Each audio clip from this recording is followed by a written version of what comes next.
No big company wants to experience leaks. Of course they don't. The reason they do keep things under lock and key is because they need to have some secrets, and yet no matter who you are in the day and age of the internet, somehow they always get out. This case is true too when it comes to World Wrestling Entertainment, because over the years, many documents or information has actually found its way to the fans, and we read it and it kind of feels like we're doing something wrong. Our eyes were never meant to see this. Because that's good for me, Simon Miller, and it's good for us here at What Culture Wrestling, because we can make a video about it, just in case you're one of these people that had no clue this stuff was out there. So this is 10 shocking leaks WWE never wanted you to see. Number 10, Vince McMahon's strict guidelines for commentators. Back in 2015, and this one is still nuts, a document was uploaded to Reddit which seemingly had all the details about what Vince McMahon tells his commentators about what they can say and what they can't say, and what he would prefer they didn't say. We also found out that all these murmurings that he may be a little bit too hands-on were true,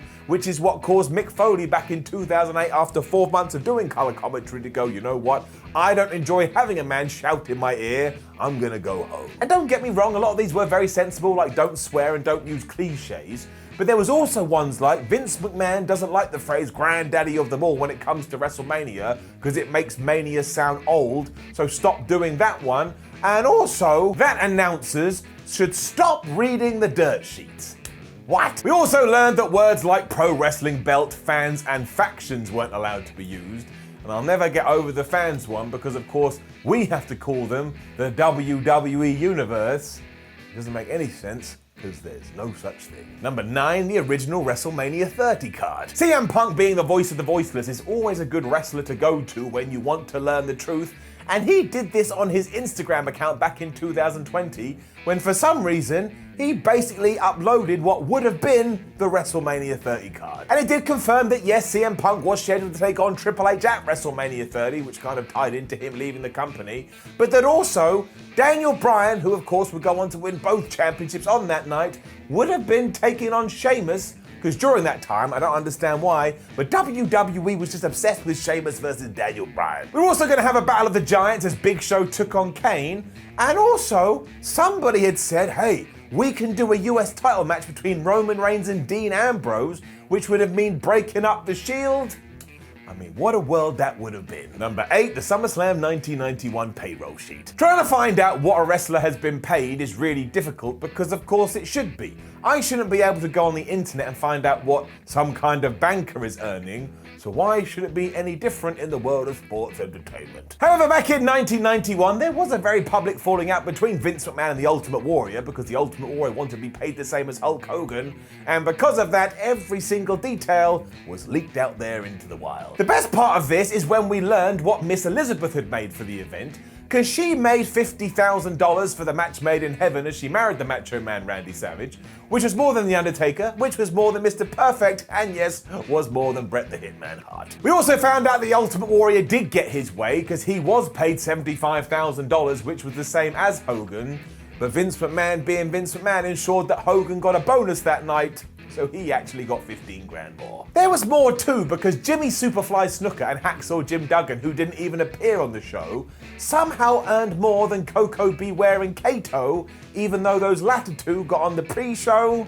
So I guess that kind of proves that the hierarchy in wrestling is a very real thing. Number 7, Michael Cole's leaked audio. Commentating is a really hard job, especially in the world of wrestling, and I don't think some people give the announcers their due, especially someone like Michael Cole. He has so much he has to deal with every single week, and he does it like a pro. He doesn't have to be your favorite, but he deserves more of a round of applause. And this was kind of proven too in May 2014, where some leaked audio did get out there, and it just went to show how produced these people are. The audio itself came from the satellite feed, and when somebody had stumbled across it, it got uploaded to YouTube instantly, and it was basically Michael Cole talking to Kevin Dunn and Vince McMahon and saying, how many times do you want me to say this? Because I'll be honest with you, I have said it a load of times already. There was then a moment of silence as I think McMahon started to lay into Cole, because straight away he then goes, oh yes, you're the boss, sir, you're the boss, I'll do whatever you want. So there's another valuable lesson learned. If you ever do get to WWE commentary, whatever they say in your ear, just say it, even if it seems like it's going to be controversial, Otherwise, you're probably gonna have your ass kicked. Number 6, the Ultimate Warrior and Vince McMahon's letters. This goes back into their 1991 falling out as well. And because it was the early 90s, nobody was sending emails, we were sending letters. And flood me, when these got out there, no wonder the Ultimate Warrior and Vince McMahon didn't really get on. And once again, it all started when the Warrior threatened to no-show SummerSlam 1991 because he wanted more money and he wanted more royalties and he wanted more this and that, whereas Vince McMahon was like, no, I'm not going to give it to you. So the flame was lit. The real-life Jim Hellwig, though, did write all his demands down in a letter and sent them to WWE HQ, and Vince McMahon then responded essentially saying, look, I will give in to all your demands, but I basically think you're a crazy person and you are over-worrying about your compensation. This was all basically a ruse, though, because as soon as the pay-per-view was done, Vince McMahon suspended the Ultimate Warrior and sent him another letter that said, and I'm paraphrasing here, all this fame has got to your head, you don't know what you're talking about, so maybe you need to go and get a clue. He also said that Warrior had become impossible to work with, had forgotten the obligation to the fans, and that within his own mind, he had become a legend. Imagine getting that from your boss. He finished it by saying that you breached your WWE contract and that's why you're out the door, and think how many years it would be until they properly made up.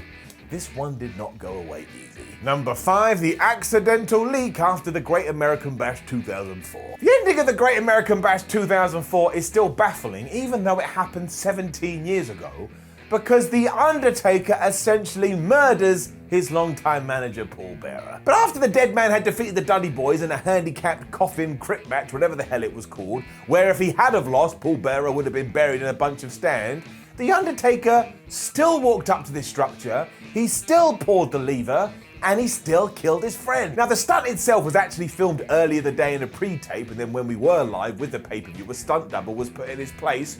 But for some people, when the pay-per-view went off air, all of a sudden, they saw Paul Bearer, and they saw Mark Calloway practicing all of this, because clearly somebody had pushed the wrong button. This was doubly problematic for the WWE because this was the Phenom we were talking about, who was never seen out of character. So you can just imagine the reaction for this. It was like Christmas came early, although even then I didn't get to see it. I still would have been going, why did he kill Paul Bearer? To this day, nobody has ever explained. Number 4, Raw script leaks. A lot of fans complain that WWE is over-scripted, so in 2014, when the literal script for Raw was leaked, well, it kind of proved all their fears correct. Because yes, not only did it show how over-detailed some of the promos were that we were giving to wrestlers, but we also learned, and maybe you knew this beforehand, I didn't, that WWE gives names to all of its Raw shows. I mean, this one was called The Evolution of Justice, and if you go on the WWE network, you can actually see all of these now.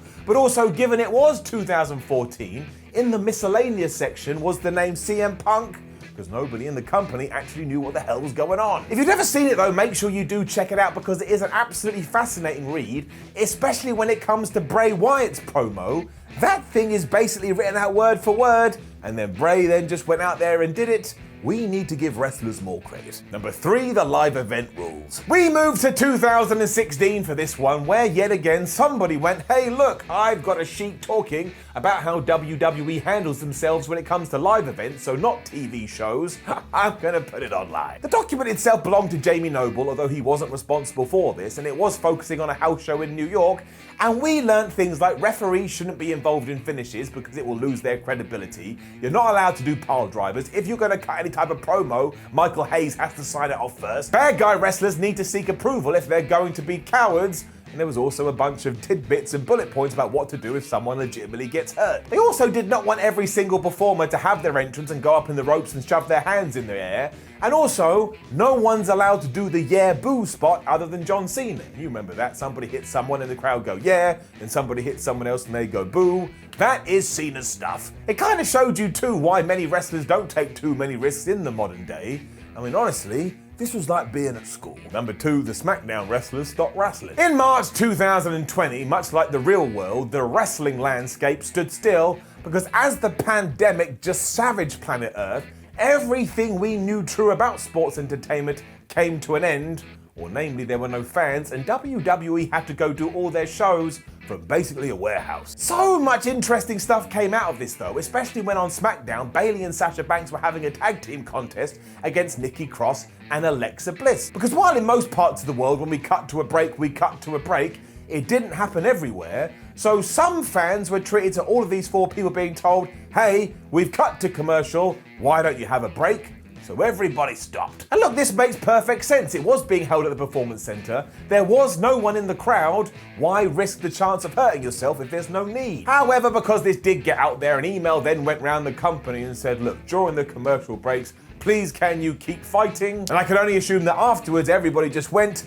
and applied a chinlock. Number 1, the curtain call. You will never truly be able to appreciate this unless you were watching wrestling in 1996, because the landscape was just so different. I mean, today when you tell someone, they're like, well, that doesn't sound that big of a deal. But in the mid-90s, it blew people's brains. Because the Click, as they were known, embracing after a Madison Square Garden house show, was essentially taking all the magic and revealing every single one of its secrets, because Shawn Michaels, Triple H, Razor Ramon and Kevin Nash hugged in the middle of the ring, even though they were meant to be enemies. It was all done because Big Kev and Scott Hall were about to go to WCW, and they've always maintained they got this signed off by the office.